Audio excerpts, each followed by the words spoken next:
You will start your programming journey by writing some simple programs that are very easy to understand and simple enough to change. Before we do that, one thing I need to tell you. A program must do something. That something mostly involves taking input and creating output out of it. That's the way most C program works. To do that, first you need to know the basic of input output. Now let's explore some basic input output functions and use some of those to create a small program that will output some texts. The functions we are going to use are printf, putchar and puts.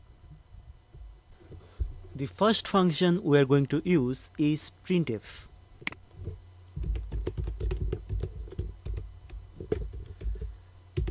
Printf outputs text to the screen, and this is very simple. You can output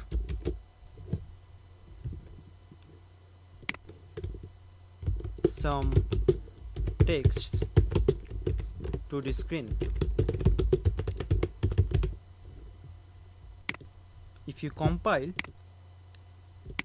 and run it, you will see it is showing some text to the screen.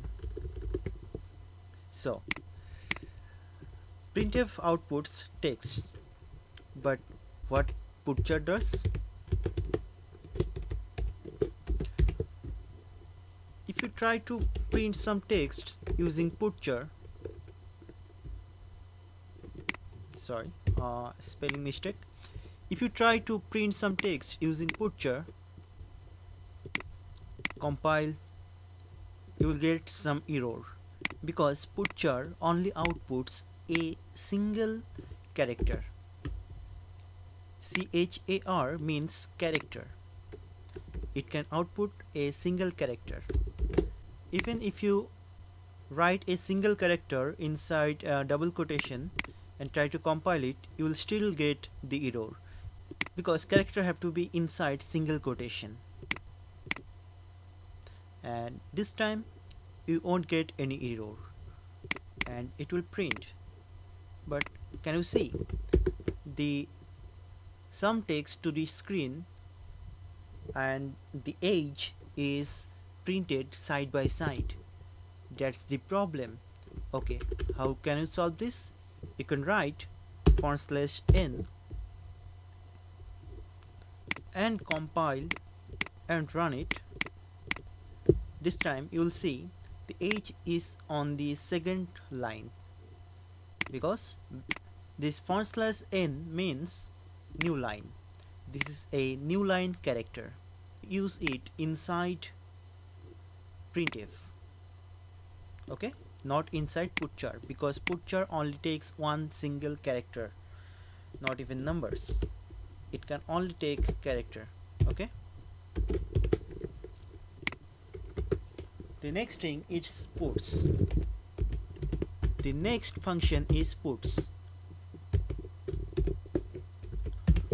Puts is almost same as printf, but there is a difference. Puts outputs a string of text. You'll understand the difference in string chapter, but for now just know that string means a string of characters or texts. Okay, so some text can also be printed by this. Let's use backslash character again.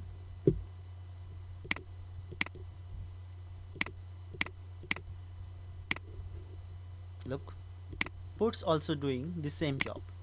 Okay, so what we will use? We can use any of this, but if we use putchar, then we need to write some really long text, because s can be printed like this. Again, putchar is o,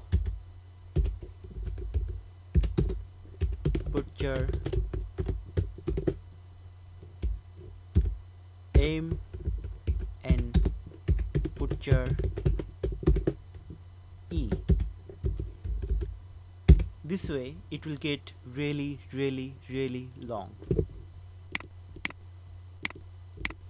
but it will do the job. As you can see, some is printed on the, but this is not efficient method, right? So we will use putchar only if we have to output a single character on the screen. Okay, let's save the program.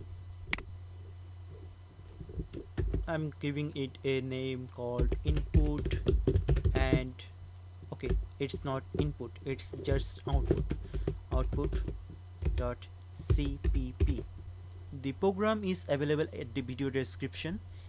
If you want, you can download it.